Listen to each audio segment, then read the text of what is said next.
So dear friends, let's start. There will be getting connected.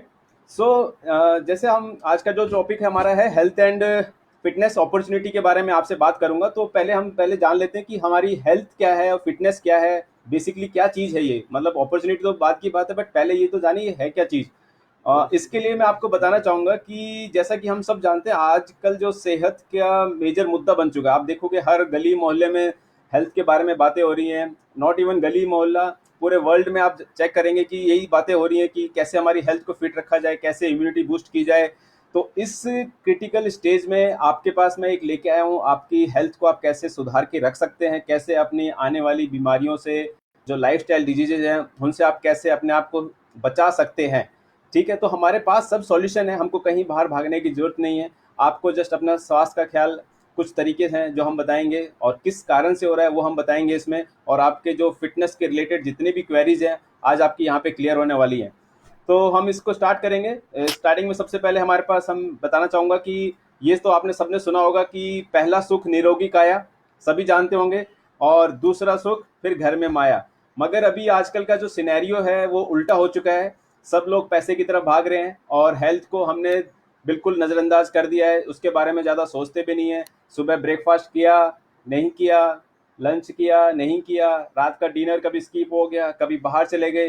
तो ये जो हमारा जो लाइफस्टाइल मील शेड्यूल बोलते हैं इसको, जो मतलब खाने पीने के तरीका और हमारे रहने सहने का तरीका, इसकी वजह से ही हमारे शरीर के अंदर तकलीफ़ें शुरू हुई हैं। नहीं तो हमारा जो बॉडी को सही खाना जाने से हमारे शरीर में तकलीफ़ें नहीं होंगी।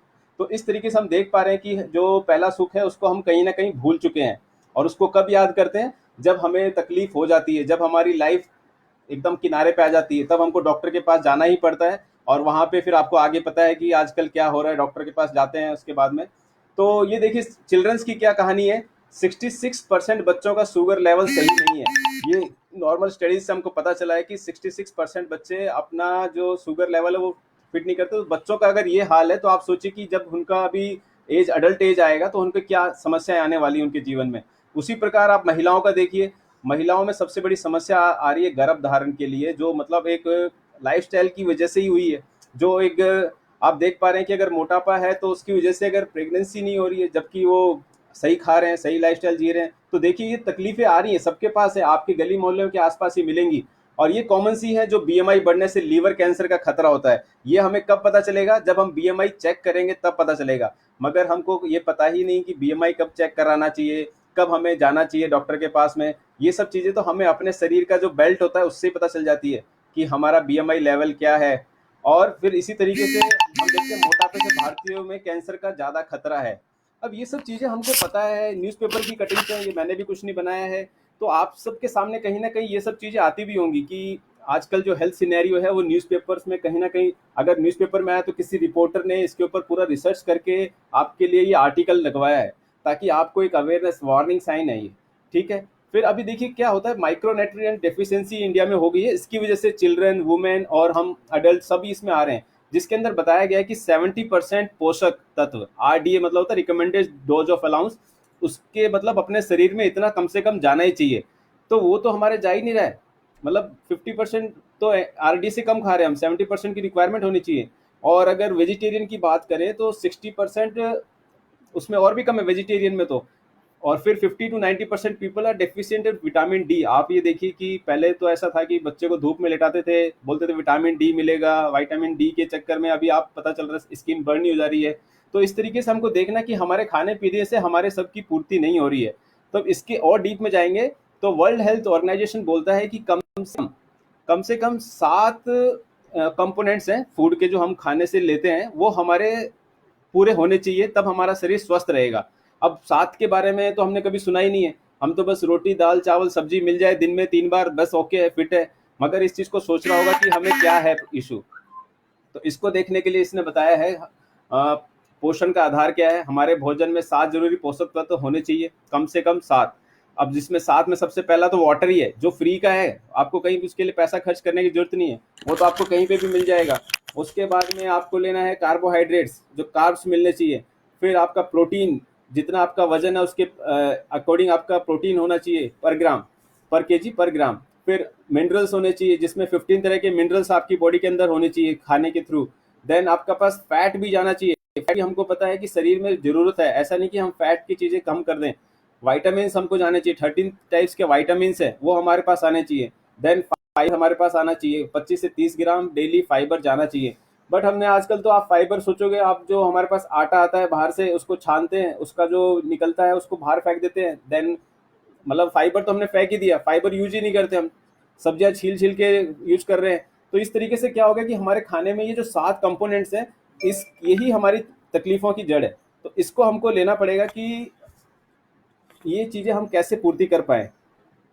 ठीक है, फिर अब देखते हैं आगे। तो पानी, कार्बोहाइड्रेट, फैट, ये चीज तो आपने कहीं ना कहीं से ले पा रहे हैं। मतलब इसमें आप कहीं अगर बाहर का खाना खा रहे हैं, घर का खाना खा रहे हैं, और पानी कुछ अमाउंट में आप, मैं मानता हूँ आप पूरा कर पा रहे होंगे। मगर प्रोटीन, विटामिन, मिनरल और फाइबर, ये आप लोग इसको, हमने इसको दरकिनार कर दिया। इसको हम सोच ही नहीं रहे कि ये हमारे खाने का एक 7 कंपोनेंट्स है। इसको हम सोचते ही नहीं कि हमको चाहिए कि नहीं चाहिए, और इसी की डेफिशिएंसी से आपको प्रॉब्लम होती है। फिर हम डॉक्टर के पास जाते हैं तो डॉक्टर इसी की पूर्ति के लिए आपको मेडिकेशन दे देता है, और उससे हम टेम्परेरी रिलीफ पाते हैं, बट परमानेंट नहीं। फिर हमको दोबारा डॉक्टर के पास जाना पड़ता है। तो देखिए, प्रोटीन 60 ग्राम पर डे आपको खाना है एट एन एवरेज, वो होता है पर केजी पर gram, but as an average हर अडल्ट को 16 ग्राम खाना चाहिए। वाइटामिन 13 टाइप्स के वाइटामिन लेने चाहिए। देन मिनरल्स 15 टाइप्स के मिनरल्स, और फाइबर 25 से 30 ग्राम फाइबर डेली दिन में लेना चाहिए।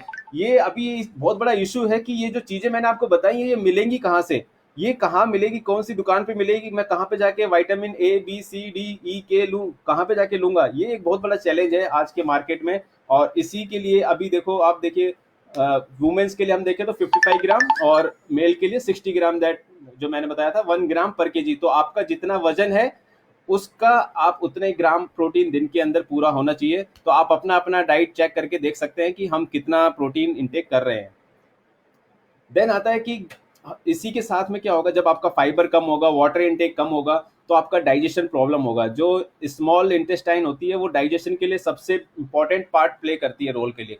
पेट में सिर्फ खाना जाता है, उसका काम उतना ही है। पाचन का काम होता है, अब्जॉर्प्शन का काम होता है छोटी आंत में। छोटी आंत में जो विलीज होती हैं वही सारे पोषण को अब्जॉर्ब करती हैं। अब ये चीज सोचिए, हमने उसको तो पानी कम देके, फाइबर कम देके उसको पहले से ही नष्ट कर दिया है। तो वहां से पेट ही मतलब सबसे बड़ी बीमारियों की जड़ निकलता है, वहां से निकलती है सबसे ज्यादा बीमारियां। तो उसके साथ में हमारे क्या, भोजन के पोषक तत्व ग्रहण करने की क्षमता भी कम हो जाती है, और फिर हमारी डेफिशिएंसी ऑफ न्यूट्रिशन होके हमें तकलीफ होती है। फिर आता है कि मांसपेशियों की हानि, प्रोटीन अगर कम होगा, आप खुद देखिए कि ये जो एक अडल्ट की हमने मसल्स का आपको दिखाया है, ट्रांसफर सेक्शन दिखाया है, जिसमें आपको दिख रहा है कि जो प्रोटीन लेवल एक बंदे का अच्छा था, अब उसका धीरे धीरे उसका कम हो गया। तो आप देख लो कि उसकी बोन की साइज का उसका मसल्स की साइज हो गई है। तो इस तरीके से क्या, उनको तकलीफें जीवन में और बढ़ गई है उनके। तो चार लगभग 4% प्रति दशक धीरे धीरे कम होती जा रही है। तो अभी जैसे अगर आपकी उम्र 25 साल है, तो आपकी जो प्रोटीन की क्षमता है वो पूरी नहीं हो रही है, उस तरीके से हमारी मसल्स की पावर भी कम हो रही है। देन ये देखिए, आपको मैं एक दिखाना चाहता हूँ इंटरनल व्यू। ये एक पेट है, पेट के अंदर आप देख रहे हैं छोटी आंत दिखाई दे रही है, जहाँ पे विसरल फैट है, और बाहर की तरफ सबकुटेनियस फैट है। मतलब जो फैट हमारी बॉडी में जितना होना चाहिए उससे अगर ज़्यादा होगा तो आपको तकलीफें शुरू होंगी। अदरवाइज विसरल फैट आधी किलो से लेकर 9 किलो तक आम आदमी में होना चाहिए। और सबकुटेनियस फैट भी होता है, ये शॉक अब्जॉर्बर, ये इसके लिए काम आता है। मगर आपको ये देखना है कि जब ये सबकुटेनियस फैट और विसरल फैट बढ़ेगा तो क्या तकलीफें होंगी। तो आपके इंटरनल ऑर्गन्स है वो, उनके अंदर फैट जाना स्टार्ट हो जाएगा। तो उसके अंदर जाना स्टार्ट होगा तो आपको ये देखना है कि आपको ये देखना है कि भाई जो तकलीफें हो रही है उसके लिए मैं खुद जिम्मेदार हूँ। आपको किसी ने आके बीमारी नहीं डाली है, तो ये जिम्मेदारी आपकी है कि आपका बीएमआई और आपके फैट आपके लेवल में रहे। ये देखिए, अगर आपका फैट और सबकुटेनियस फैट और विसरल फैट बराबर मात्रा में है तो आप एकदम हेल्थी हैं, आप एकदम फिट हैं। उसके बाद में अगर आपका थोड़ा सा बढ़ता है तो मॉडरेट रिस्क पे है। और अगर आपका विसरल फैट आप देख रहे हैं जो इस पिक्चर में सबसे लास्ट में है, तो आपका फैट एकदम बढ़ा हुआ है। इसका बढ़ावे का मतलब है कि ये ही रिस्क फैक्टर है सबसे ज्यादा, वो आपको पता ही नहीं चल रहा है अंदर का विसरल फैट कितना बढ़ गया है। तो इस तरीके से आपको अपना ध्यान रखना है, रेगुलर चेकअप्स कराने हैं, अपने आप के खाना पीने का सुधार करना है। अब ये देखिए, अगर आप अपने साइड लेयर में इसको पकड़ पा रहे हैं इसका मतलब है कि आपके अंदर विसरल फैट डिपॉजिट होना स्टार्ट हो गया है। अब आपको चीज़ को देखना है कि ये हम कैसे बचा सकते हैं। तो जस्ट ये सिंपल सा घर का एक आपका एग्जामिनेशन है। आपको साइड में अपने हाथ लगाना है कमर के इधर और उसको पकड़ना है। तो इसको पकड़ के आप पता चल सकता है कि ये जो तकलीफ आपके अंदर है ये स्टार्ट हो चुकी है। सिंपल सा है, कोई भी घर में आप बैठ सकता है। जस्ट सिंपल सा अपना हाथ ऐसे कीजिए, अपने कमर के साइड में लगाइए और देखिए कितना पकड़ पा रहे हैं आप, और उसको नाप लीजिए कितना सेंटीमीटर है। आप उसके अकॉर्डिंग लगा सकते हैं कि आपका विसरल फैट इंक्रीजिंग है। तो उसको आपको इमीडिएट एक्शन लेके और उसको आपको कंट्रोल करना है। अदरवाइज जो मैंने आपको पहले के फोटो दिखाया उसके वजह से सिनेरियो हो जाएंगे। अभी आप सब बंदे यही चाहते हैं कि हमारा जो फैमिली है बैलेंस डाइट खा के, न्यूट्रिशियस डाइट खा के एक हेल्थी फैमिली की तरह रहे। और एक पिक्चर आप देख रहे हैं कि जहाँ पे सबको चश्मा लगा हुआ है, माल न्यूट्रिशन टाइप की बॉडी है। तो ऐसा शरीर कोई भी नहीं चाहता है। तो स्वस्थ रहे वह लोग स्वस्थ बनाएं। इस तरीके से आपको क्या है कि अब न्यूट्रिशन की रिक्वायरमेंट है। अब आप सोचोगे हाँ भाई चलो मैं तो न्यूट्रिशन ले लूंगा क्योंकि मेरे को तो ये सब चीज़ें से बचना है। अब बचने के लिए आप न्यूट्रिशन के लिए सोचोगे तो आपको खुशियां मिलेंगी। अगर आपने इसके ऊपर विचार करना शुरू किया, आपने 7 कंपोनेंट्स अगर आपकी बॉडी को दिए तो आपकी खुशियां आएंगी। जिस प्रकार हम अपनी गाड़ी में अगर अच्छा मोबिल ऑयल, अच्छा engine oil, gear oil, brake oil डाल के चलाएंगे तो वो अच्छी एवरेज देगी, अच्छा काम करेगी। उसी प्रकार आपका शरीर भी है। इसको अनमोल शरीर को अगर आप अच्छा खिलाएंगे, अच्छा फ्यूल देंगे तो यह आपको बेस्ट फंक्शन करके दिखाएगा जितना आपने कभी एक्सपेक्ट भी नहीं किया था। ठीक है, ये 7 कंपोनेंट्स के बारे में थोड़ा सा गौर करेंगे। अब आप सोचेंगे चलो मैं शुरुआत करता हूँ न्यूट्रिशन के लिए, बट आप कहाँ जाएंगे न्यूट्रिशन के लिए? फिर आप जाएंगे या तो मैं अच्छा खाना खाऊं या फिर दवाइयां लूं। मगर आपको मैं बताना चाहूंगा दवाइयों में केमिकल है that will not going to मतलब remain in your body must. ये बस आपकी बॉडी में टॉक्सिन्स पैदा करेगा। फिर आप सोचेंगे कि मैं अच्छे खाने की तरफ जाता हूं। तो अच्छे खाने की तरफ जाने के लिए आपको मैं दिखाना चाहूंगा एक हल्की सी क्लिप है हमारे पास, जो अच्छे से खाने के लिए क्लिप हमारे पास है। 3 मिनट की वीडियो क्लिप है।